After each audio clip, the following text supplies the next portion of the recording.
Isang magandang umaga po sa ating lahat. Narito ang latest na weather update ngayong araw ng Thursday, March 20, 2025.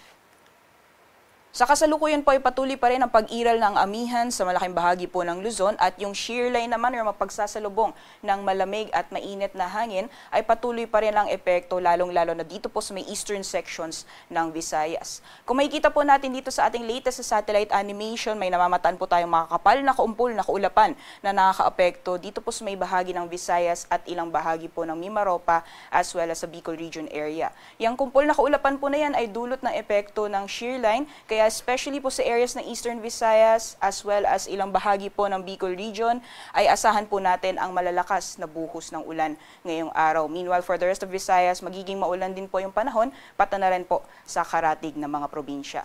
Meanwhile, dito naman po sa eastern sections ng Luzon, makakaranas din po tayo ng maulan na panahon dulot po ng patuloy na epekto ng hanging amihan. And dito naman po sa Metro Manila as well as the rest of Luzon area, ay asahan pa rin po natin ang partly cloudy to cloudy conditions. Kung may mga pagulan man, ay mga panandalian lamang po ito na pagbuhos ng ulan at possible din po yung mga isolated naman ng mga thunderstorms for the rest of the country. Meanwhile, kung makikita po natin dito sa ating latest satellite animation, inaasahan po natin sa mga susunod na araw na magpapatuloy pa rin ang epekto ng shear line sa may bahagi ng Visayas as well as sa Bicol region. Kaya doble ingat po sa ating mga kababayan dahil posible po yung mga pagbaha o pagguho ng lupa dahil yung mga pag-ulan po na ito ay posible pong tumagal hanggang sa darating na weekend. So magiging lagay po ng panahon ngayong araw dito po sa Luzon, gaya po ng nabanggit natin kanina dahil sa patuloy na pag-iral ng amihan sa Luzon area. Mostly eastern sections po ng Luzon ay makakaranas ng maulap na kalangitan na may kasamang mga pag-ulan. So areas po ng Cagayan Valley, sa Apayao, Aurora, Quezon, most parts of Bicol region, pati na rin po dito sa may Sorsogon at Masbate na naapektuhan ng shear line, asahan po natin ang maulap na kalangitan na may kasamang mga pag-ulan. Meanwhile, for Metro Manila as well as for the rest of Luzon, ay partly cloudy to cloudy conditions po tayo. Kung may mga pag-ulan man, ay mabilisan lamang po ito na may hina mga pag-ulan o mga pag-ambon.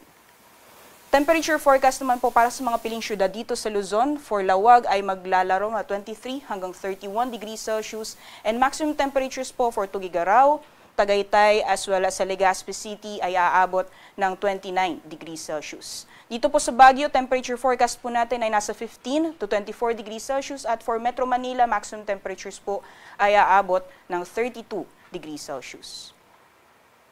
So magiging lagay naman po ng panahon for the rest of the country dahil po sa patuloy na epekto ng shear line, asahan po natin ng buong Visayas ay makakaranas ng maulan na panahon as well as dito po sa may northeastern portion ng Mindanao, dyan po sa Caraga region.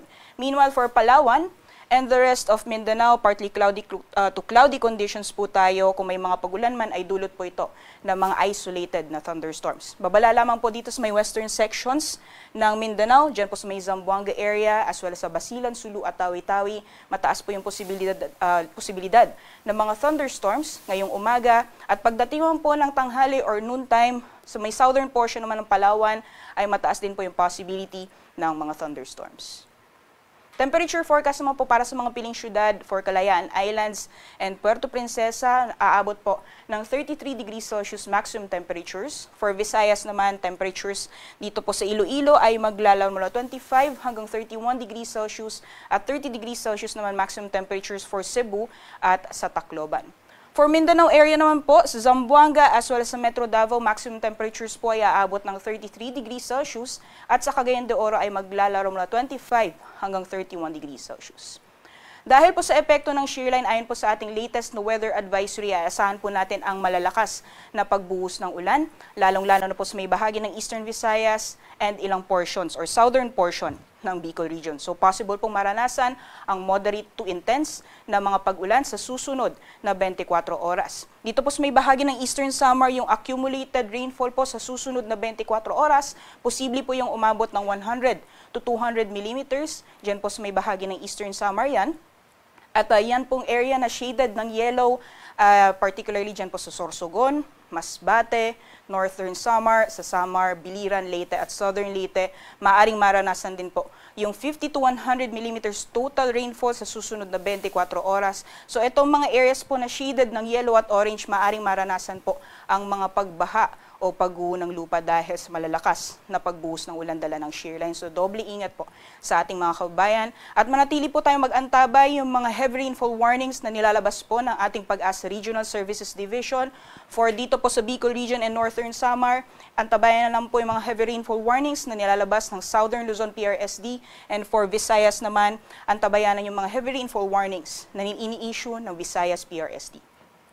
Bukas naman po ayon sa ating latest na weather advisory as of 5 a.m., maaaring magpapatuloy pa rin yung malalakas na pagbuhos ng ulan.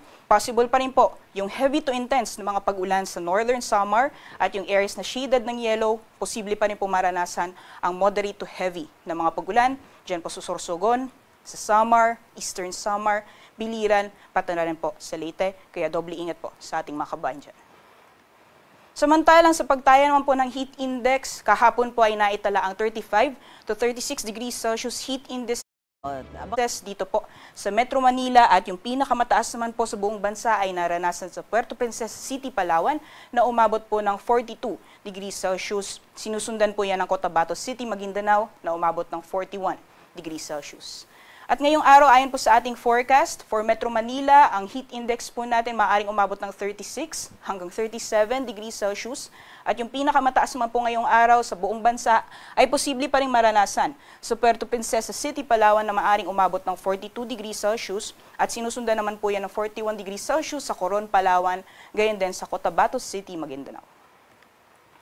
Sa kalagayan naman po ng ating karagatan, nananatili pa rin pong nakataas ang gale warning sa mga dagat baybayin po ng Ilocos Norte at dito po sa silangang dagat baybayin ng Southern Luzon at Visayas. Yung area po na shaded ng red, maaring maranasan po yung 2.8 to 4.5 meters na taas ng mga pag-alon. Diyan po sa western coast ng Ilocos Norte, northern at eastern coast ng Catanduanes, eastern coast ng Albay, eastern coast ng Sorsogon, northern at eastern coasts ng Northern Samar at sa silangang dagat baybayin po ng Eastern Samar. Delikado pong pumalaot, especially sa mga kababayan po natin na may mga malit na sakyang pandagat dito po sa mga nabanggit na dagat baybayin. Sunrise po natin ngayong umaga ay 6 a.m., sunset naman ay 6:07 p.m. Para sa karagdagan